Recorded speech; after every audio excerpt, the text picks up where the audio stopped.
this like word for word. It's kind of going to be understood that we've read it, and now I'm just providing some insights and discussion. I was introduced to Outlander by a student I was working with. She was an English major, and I was an English major too. And I'm always asking for book recommendations, and this is one of the books that she recommended. And it kind of sat on my shelf for quite a while until the TV show came on in like 2014, 2015, something like that. The TV show came on, and I'm like, this sounds interesting. I think I have the book that's based on. Lo and behold, I did. And I pounded it for the entire week before the TV show started. So I had read the entire first book by the time I started watching the TV show, which was good. So no further ado, we're going to start with chapter 1 of Outlander. Now, this is the first book in the series. And let me just tell you, how much do you love the beginning of this? This isn't the first chapter. It's actually right before part 1. But it starts with, people disappear all the time. Ask any policeman. Better yet, ask a journalist. Disappearances are bread and butter to journalists. Young girls run away from home. Young children stray from their parents and are never seen again. Housewives reach the end of their tether and take the grocery money in a taxi to the station. Da-da-da-da-da. Disappearances, after all, have explanations. Usually. Now, this beginning, it was so freaking intriguing to me. Like, people disappear all the time. I'm like, oh, do they? So this is going to be about a disappearance. So this gives me like an inkling of what the plot is. But this really piqued my interest. And of course I knew going in kind of like what was gonna happen, that this was a time travel book and this woman was going back in time and all that. But fabulous beginning. Very much intrigues me. Then we start part 1, Inverness, 1945. So as an English major, I've been paying a lot more attention to how the book's structured, figurative language, the ways that the author speaks about her characters. And one thing I found in my first read of everything is that so many of her characters have so many different identities. And the more that I read the book, and I found each of them has more and more layers of identity, that was extremely intriguing for me. And so now as I'm reading it, I'm noticing a lot more of the way that Diana introduces characters and the different identities she introduces. So it starts chapter 1, A New Beginning. So Claire is the narrator, Claire Randall, or Claire Beecham Randall Fraser. Eventually you get to all those names. So once again, layers of identity. But we're starting with her as Claire Randall. And actually, the first time anyone in the book ever refers to Claire is by Mrs. Randall, and that is how someone else is defining her. So it starts 1945, Inverness. Claire and her husband Frank are in the Highlands in Inverness on a belated honeymoon. We find that they have both been serving in different respects in World War II. World War II was ended, and they're catching up on this honeymoon. So they're at a bed and breakfast run by Mrs. Baird. And it starts with them, showing up at the bed and breakfast. And Mrs. Baird calls her Mrs. Randall. Dear me, Mrs. Randall, you cannot go out like that. Here, just let me tuck that bit in for you. There, that's better. My cousin was telling me about a new perm she tried. So now we're introducing Claire's hair, which is a character unto itself throughout the story. So we have Claire and her hair, or Mrs. Randall and her hair. And then it goes on, some banter back and forth, and then Claire defines herself. After 4 years as a Royal Army nurse, I was enjoying the escape from uniforms and rationing by indulging in brightly painted light cotton dresses. totally unsuited for rough walking through the heather. Not that I had originally planned to do a lot of that. My thoughts ran more on the lines of sleeping late in the mornings and long, lazy afternoons in bed with Frank, not sleeping. So this is the first discussion, the first mention we have of Frank, Claire's husband. And Frank definitely plays a larger role in the books as we go on. And Frank is quite a divisive character in the world of Outlander, but right now it's Frank. Claire obviously is in love with him. She, this is their honeymoon. They haven't been able to do typical honeymoon-like things because of the war. And so Claire is very much looking forward to long, lazy afternoons in bed with Frank, not sleeping. Wonder what they're gonna do. So we get introduced to Frank. Frank is about to take his appointment as a history professor in Oxford. So that's the first bit. That's how we are introduced to Frank. Frank, he's a history professor.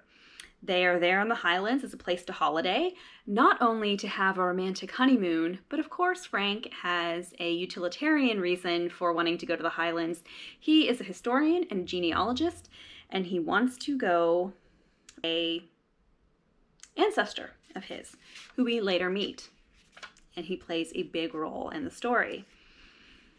So one thing I didn't notice, I didn't really pay attention to the first time I read the books, and then certainly when I was watching the show, I didn't really realize exactly how long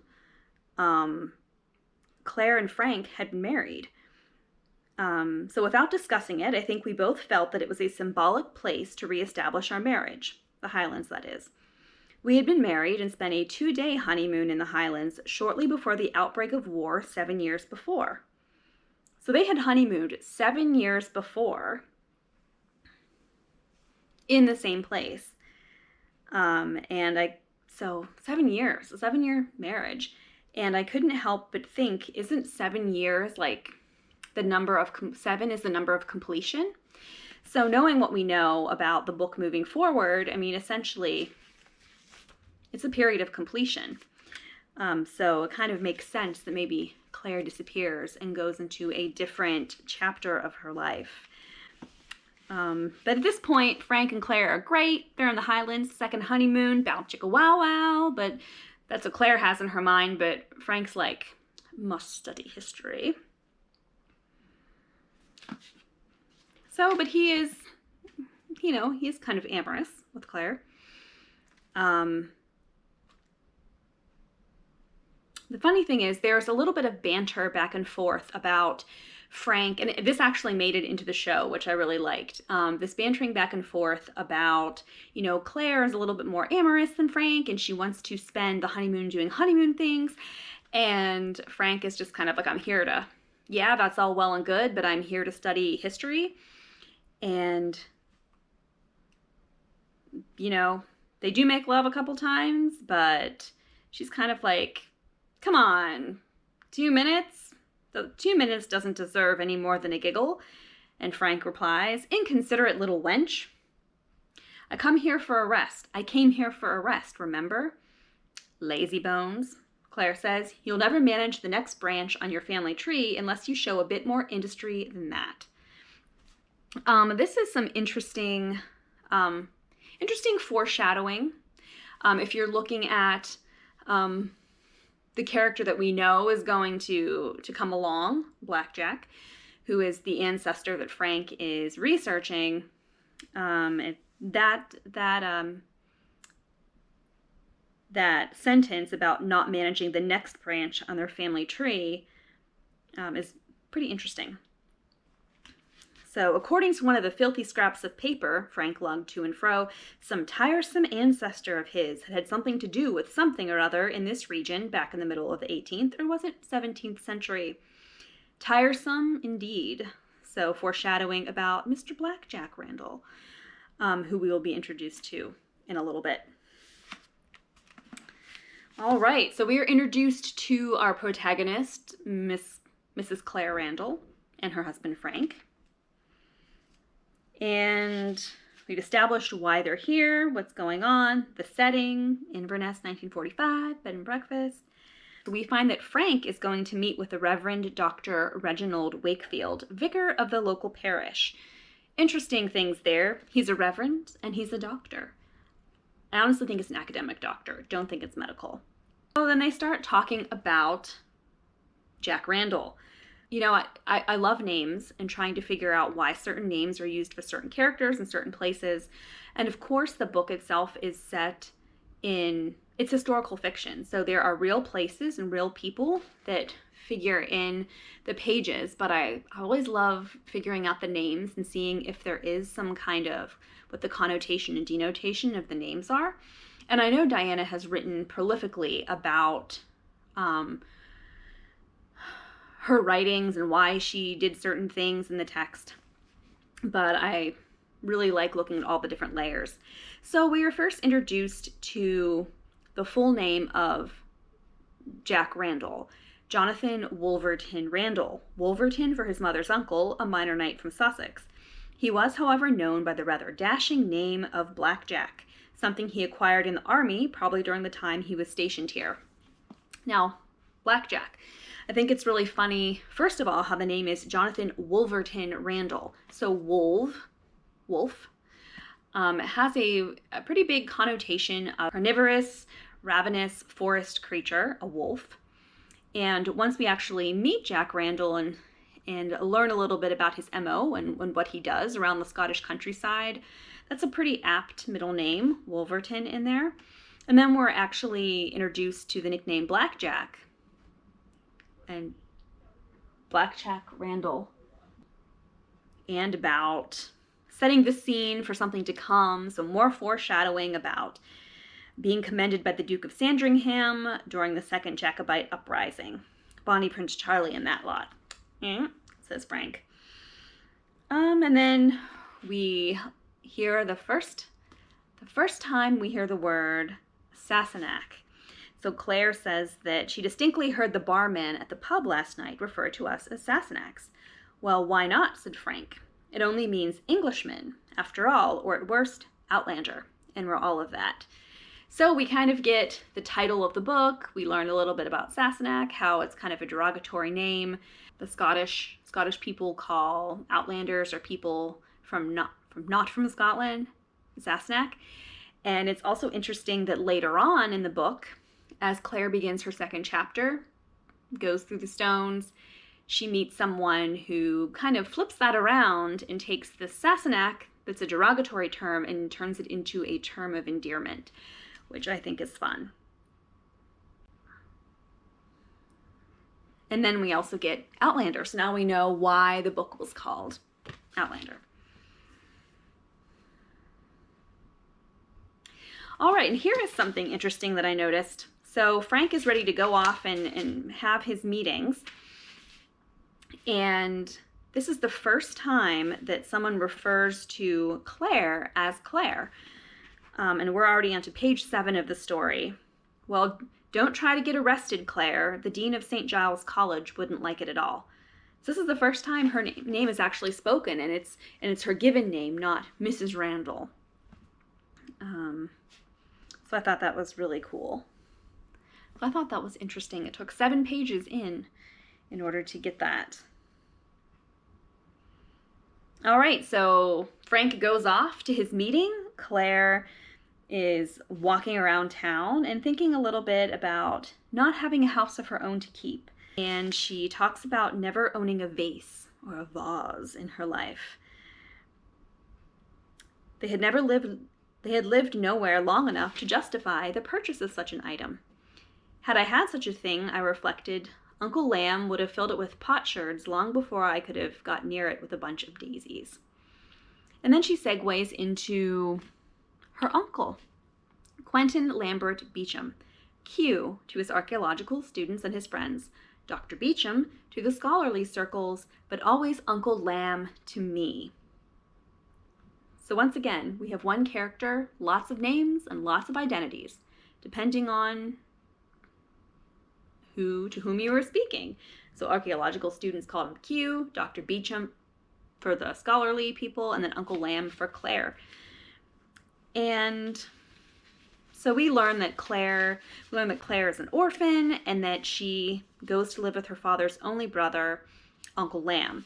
And Uncle Lamb is an archaeologist, travels all over the world, and so instead of going to a boarding school, which Claire wouldn't have, she ended up being raised by Uncle Lamb all around the world on his archaeological digs. And actually, I never realized this, and on my reread, that Claire and Frank met through Uncle Lamb. So that is how they met. She had gone with Uncle Lamb to the Middle East, to South America, to dozens of study sites throughout the world, until she had met the handsome, dark-haired historian who came to consult Uncle Lamb on a point of French philosophy as it related to Egyptian religious practice. So that's interesting. So let's see if that ever comes back up into the story, the French philosophy. And then after their marriage, Frank and Claire were nomads. Junior faculty. Frank was junior faculty, so they traveled everywhere between conferences and homes. And then eventually the war happened. Frank joined MI6 and Claire joined the Royal Nurses. So I realized I did not record a certain section of the book. It was the first part of the book delves into Scotland as this mystical place.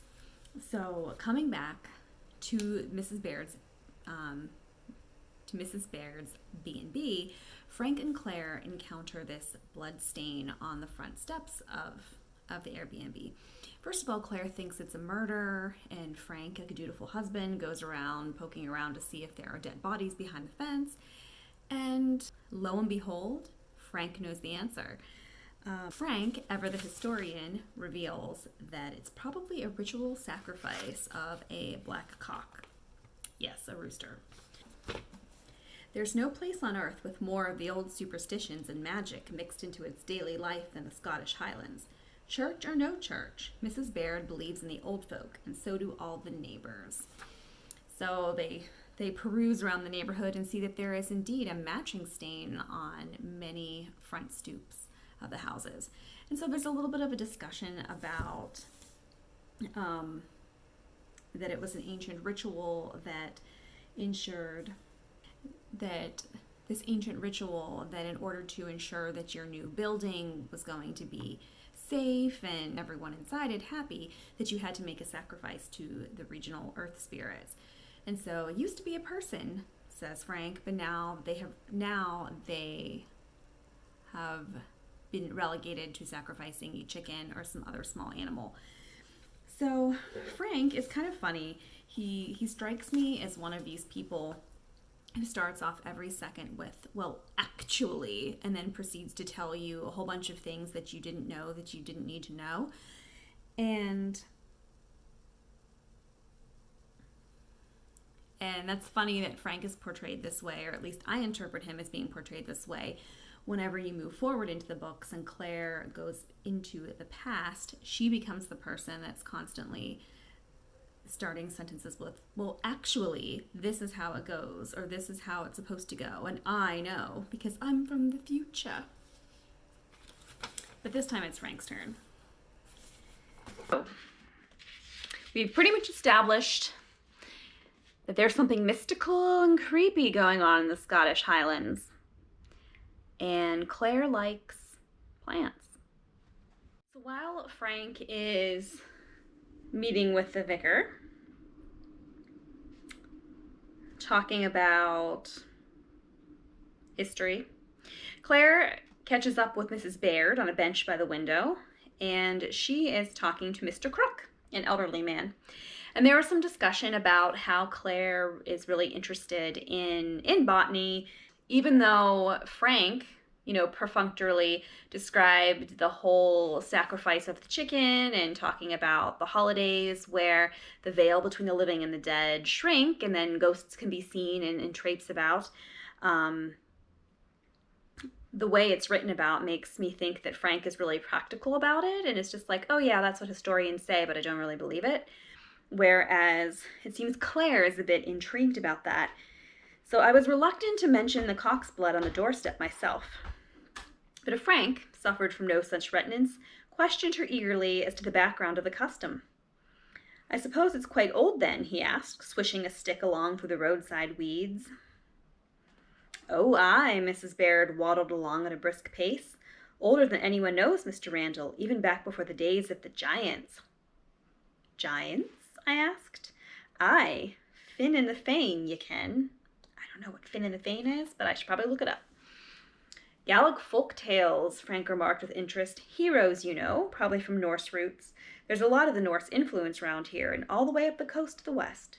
Some of the place names are Norse, you know, not Gallic at all." I rolled my eyes, sensing another outburst of Frank talking about history. But Mrs. Baird smiled kindly and encouraged him, saying that was true then. She'd been up to the north and seen the Two Brothers stone, and that was Norse, wasn't it? So Frank mentions that it's a good country for myths. Things seem to take root here. I like it. Intrigues me a little bit more.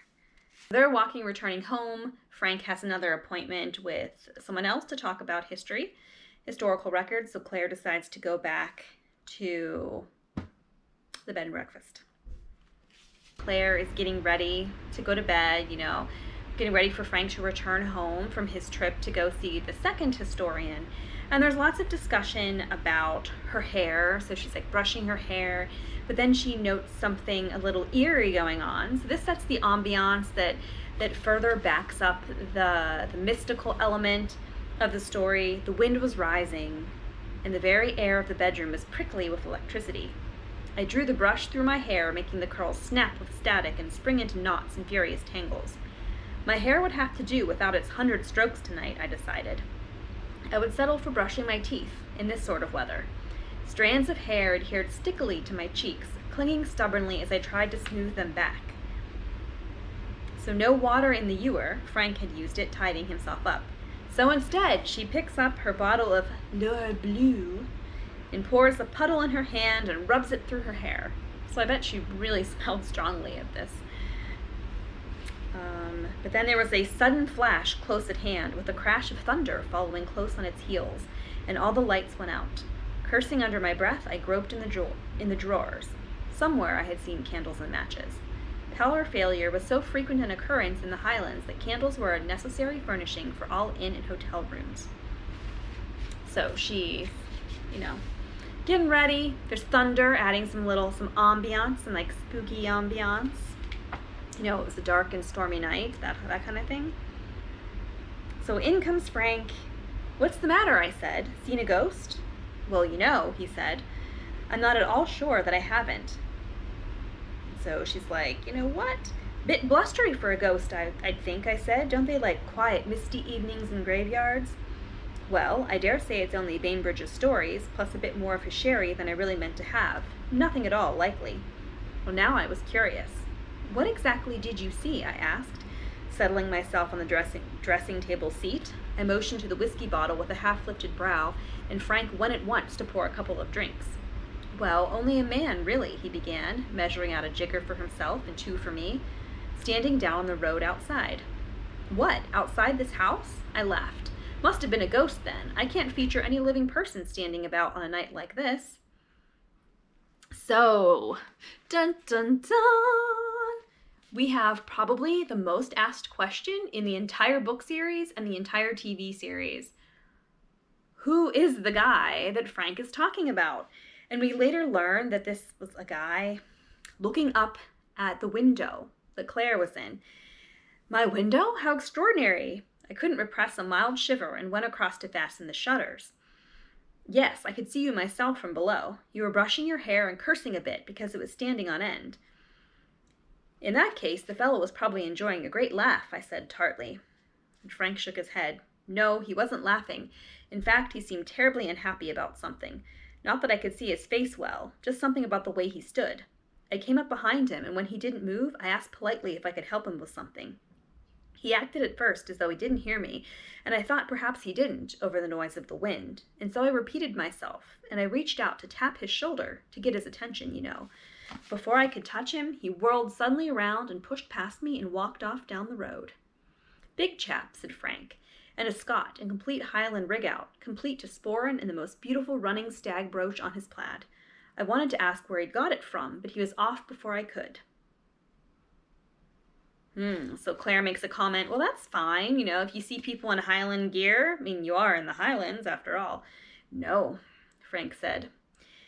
"No, it wasn't his dress that was odd, but when he pushed past me, I could swear he was close enough that I should have felt him brush my sleeve.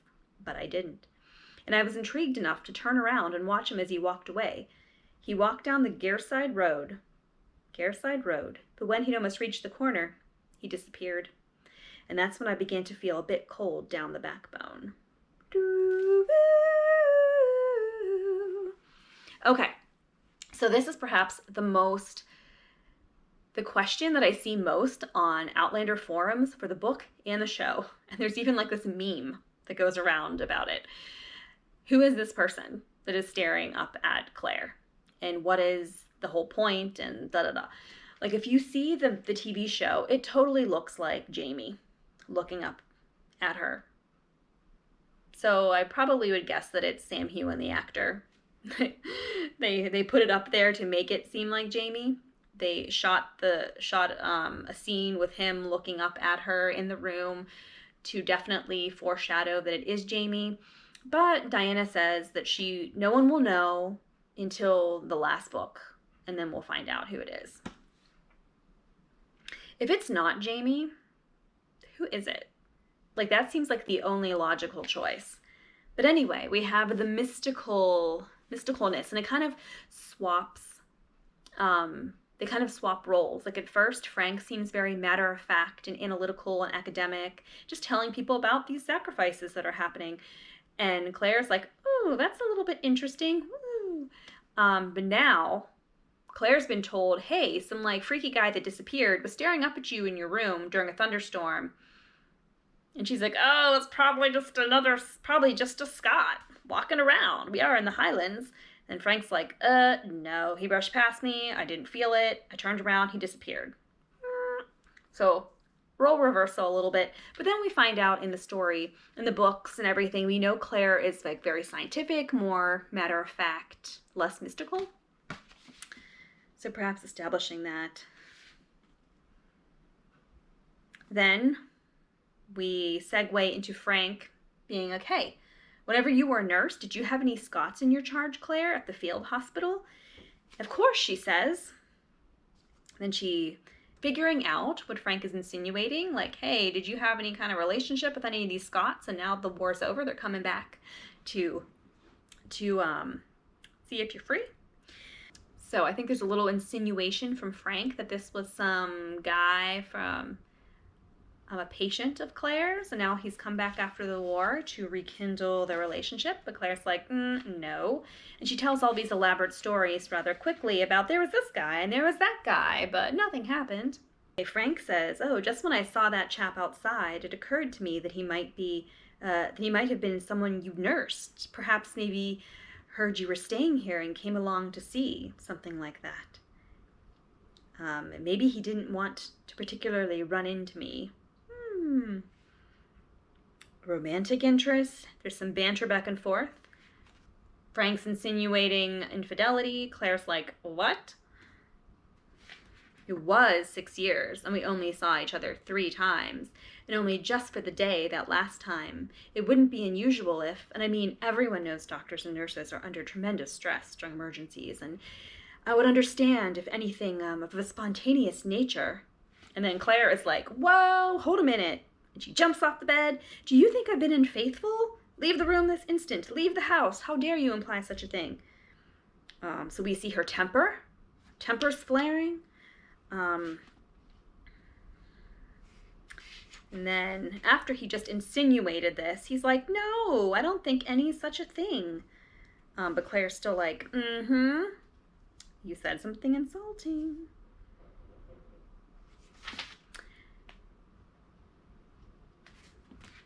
But, so even after they kind of smoothed that over and decided to go back to bed, Claire narrates, it was only later, listening to his regular deep breathing beside me, that I began to wonder. As I had said, there was no evidence whatsoever to imply unfaithfulness on my part. My part. But 6 years, as he'd said, was a long time.